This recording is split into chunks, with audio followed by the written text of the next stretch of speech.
태국과의 경기에서도 약간 손흥민 선수가 마지막에는 좀 지쳐있는 모습이 있었거든요. 2대 0으로 약간 한 70분, 80분 요즘 넘어갔을 때 손흥민 선수가 이제 허리에 손을 올리고 있는 장면도 많았고 많이 지쳐 있었어요. 그런데 결국 손흥민 선수가 풀타임을 뛰었죠. 그래서 손흥민 선수를 왜 이렇게 안 빼고 계속 선발로 쓰는 거냐. 지난 태국전 1차전, 2차전 다 풀타임을 뛰었잖아요. 왜 손흥민을 뺄 수가 없느냐. 일단은 이 손흥민 선수의 그 최근의 기록을 보면요, 호주전의 뭐 결승 요골 이것도 있겠지만 기본적으로 아시안컵이 끝난 다음에도 거의 모든 경기 공격 포인트예요. 최근에 있었던 국대를 포함한 7경기에서 울버햄튼전과 풀럼전 딱 두 경기를 빼고 모든 경기에 공격 포인트를 기록했습니다. 7경기에서 4골과 3개의 도움이죠. 그러니까 이게 손흥민 선수의 어떠한 점을 의미하냐면, 손흥민 선수가 공격 지역에서 볼을 가졌을 때 득점이든 어시스트든, 그리고 뭐 득점과 어시스트가 아니더라도 그런 장면 있잖아요. 약간 애매한 장면, 볼 소유권을 잃어버릴까 안 잃어버릴까, 그런 장면에서 확실한 플레이를 해주는 게 어쨌든 손흥민 선수죠. 그렇기 때문에 손흥민 선수를 일단은 뭐 토트넘에서도 최근에는 이제 포스테코글루 감독이 체력 관리를 좀 해주지만, 기본적으로 토트넘이든 우리 국가대표팀이든 마지막까지 손흥민만 안 빼주는 이유가 있어요. 분명히 지쳐 보였는데. 근데 이런 게 보통 그 팀의 에이스를 이제 체력이 떨어졌을 때 수비에 도움이 안 돼도 앞쪽에 그냥 두고 그냥 경기를 할 때가 종종 있죠. 지난 경기에서도 우리가 태국이 워낙에 습하고 덥다 보니까 대부분의 선수가 지쳤어요. 그래서 오히려 우리가 약간 내려가서 수비 라인을 만들고 기다렸죠.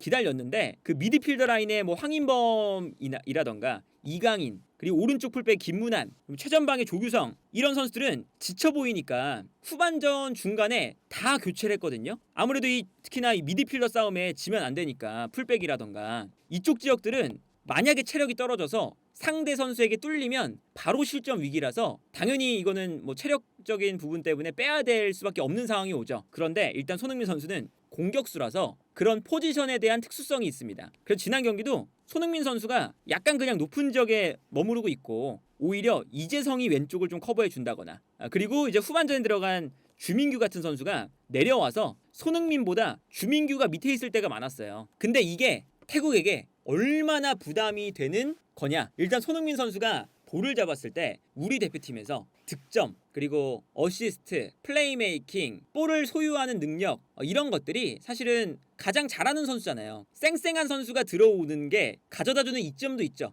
이점도 있는데 태국 같은 경우는 뭐 지난 경기에서 우리가 2대 0으로 달아난 다음에 약간 내려앉으니까 본인들이 공격을 해야 돼요. 근데 공격을 하러 올라왔을 때 손흥민이 아무리 지쳐있지만 그래도 손흥민이기 때문에 손흥민을 신경을 안 쓸 수가 없거든요. 그런 이유 때문에 황선홍 감독이 손흥민을 마지막까지 배치시켜 놓는 거죠. 이런 장면이죠. 물론 이거는 이제 후반전 약간 초반에 나왔던 장면이지만 이강인 선수가 손흥민 선수한테 패스를 보내주잖아요. 근데 여기서 사실은 각도가 그렇게 좋지 않았어요. 거의 각도가 없는 상황이고, 사실은 여기서 슈팅을 했을 때 웬만한 선수들은 득점으로 연결되지 않을 가능성이 좀 높죠. 근데 여기서 손흥민 선수가 정말 각도가 없는 공간에서 거의 끝까지 볼을 몰고 가서 슈팅을 합니다. 근데 이 슈팅이 뭐 손흥민 선수가 이런 각도가 없는 상황에서 골키퍼의 가랑이 사이로 슈팅을 하면서 득점을 만들죠. 여기선 이제 두 가지 선택지가 보통 있잖아요. 가랑이 사이로 슈팅을 한다, 혹은 골키퍼의 머리 위로 슈팅을 한다. 두 가지인데 정확도가 극한으로 끌어올릴 수 있어야 들어가는 코스잖아요. 근데 저런 장면이 후반전 막판에라도 쌩쌩한 다른 선수에게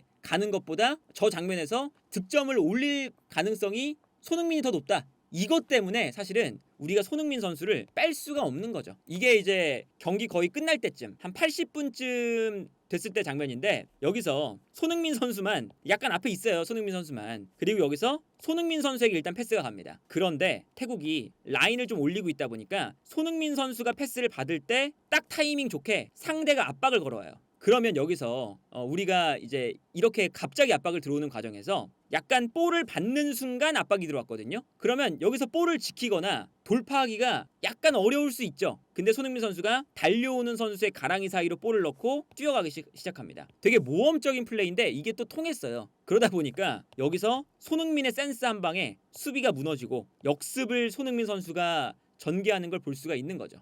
그리고 이제 심지어 마지막에는 이번 시즌 토트넘에서의 플레이가 매우 도움이 되고 있는 장면 중에 하나인 건데, 손흥민 선수가 이젠 패스를 계속 뿌려주는 것도 너무 잘해요. 이게 뭐 과거에 있는 손흥민 선수가 그런 패스를 아예 못했냐? 그런 건 아니었지만 이번 시즌을 기점으로 그 패스를 뿌려주는 능력이 더 기하급수적으로 발전을 했습니다. 그래서 손흥민 선수가 이번 시즌에는 메디슨이 특하이 부상을 당했을 때 메디슨이 없으니까 포스테코글루 감독이 손흥민을 플레이메이커로 썼던 경기가 두세 차례 있었거든요. 요즘 보시면 손흥민 선수가 볼을 끌고 쭉 올라오다가 측면에서 뛰어들어가는 송민규를 봅니다. 그 다음에 이 공간으로 아무래도 이제 손흥민에게 다 시선이 쏠리니까, 시선이 쏠릴 때 손흥민이 욕심부리지 않고 침투 패스를 넣어주면서 완벽하게 상대 수비 뒷공간을 무너뜨리는 장면을 볼 수가 있었어요. 이런 장면 보시면 그 아시안컵 끝나고 나서 바로 합류했던 그 경기죠. 마지막에 들어와서 손흥민 선수가 결과를 바꾸는 그 장면인데, 여기서 침투를 잘했고 일단 뛰어들어가는 브레넌 존슨이 있어요. 근데 여기서 만약에 패스가 잘못되면 브레넌 존슨은 앞으로 뛰어나가는데 손흥민 패스는 뒤로 온다거나 그럴 가능성이 높거든요. 근데 정말 이게 손흥민 선수의 결정력인 게, 뛰어들어가는 브레넌 존슨의 발 앞으로 예상을 하고 딱 요 공간으로 넣어줍니다. 근데 이 패스가 골키퍼가 나와서 처리하기에는 빠르고 브레넌 존슨이 달려가서 처리하기에는 그렇게 느리지 않은 정말 적당한 궤도에 적당한 힘으로 패스가 와요. 그러다 보니까 달려 들어가면서 딱 발 앞으로 떨어지고 여기서 득점. 요런 센스죠. 그러니까 이게 우리가 이제 뭐 여러 경기들을 보면 킬패스 찬스가 나왔을 때 패스가 길게 나가서 너무 아쉽다, 이런 장면들을 우리가 많이 보거든요. 근데 그런 장면들을 이제 손흥민 선수는 결정력이 정말 좋은 선수기 때문에 이게 득점에 대한 결정력뿐만 아니라 패스, 뭐 드리블, 이제 뭐 마지막에 이제 상황들을 마무리하는 능력, 이게 전체적인 이 플레이에 대한 결정력이 높다.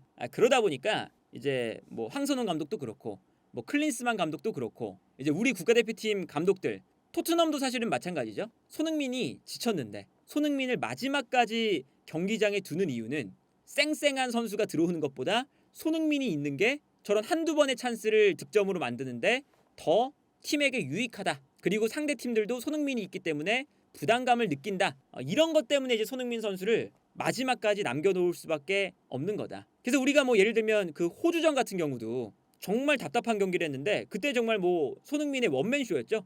손흥민 선수가 막 밀고 들어가서 페널티킥을 유도하는 그런 동작이라던가, 그때도 그냥 선수였다면 그냥 밀고 들어갔을 건데 손흥민 선수가 지능적으로 볼을 지키기 위해서 발을 딱 넣으니까 그 발을 건들면서 페널티킥이 나왔잖아요. 그런 이제 모습들이라던가, 그리고 뭐 프리킥 찬스에서 득점을 만든다거나, 그런 걸 보면 이 경기 결과에 영향을 주는 능력이 참 뛰어나죠. 그리고 이런 선수를 빼기가 모든 팀이 다 어려워요. 리버풀 같은 경우는 살라에 대한 대체자가 없다 막 이런 얘기가 나오는데, 계속 이제 살라를 대체자가 없이 계속 내보내는 이유, 살라가 결정을 지으니까 패스든 득점이든 아니면 뭐 기점이 되든 그런 걸 다 하니까 못 빼는 거죠. 아니면 뭐 맨유 같은 경우는 브루노 페르난데스, 브루노 페르난데스도 진짜 그냥 고정으로 들어가서 매번 풀타임 뛰는 선수거든요. 각 팀마다 그런 선수가 있어요.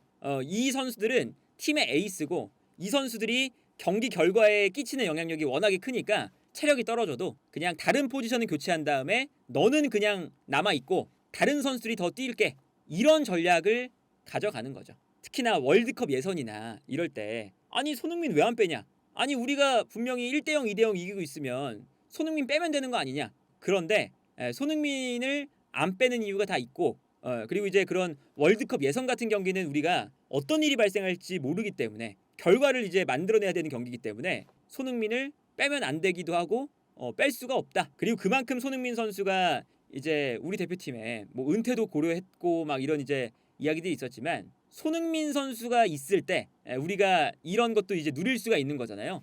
물론 이제 뭐 이강인 선수가 이제 다음 우리 국가대표팀의 에이스가 될 가능성이 높지만, 이강인 선수는 또 이제 손흥민 선수랑은 약간은 다른 스타일이기 때문에 공격 포인트를 딱 만들어내는, 이게 손흥민의 너무 강점이라서 손흥민 선수가 있을 때 우리가 이런 것들도 좀 누리면서, 손흥민 선수가 어쨌든 이제 우리 국가대표팀에서도 월드컵을 2년 뒤에 이제 있는 거잖아요. 그 이제 결과물도 손흥민 선수를 활용해서 잘 이제 낼 수 있는 감독이 와서 손흥민을 잘 썼으면 좋겠다.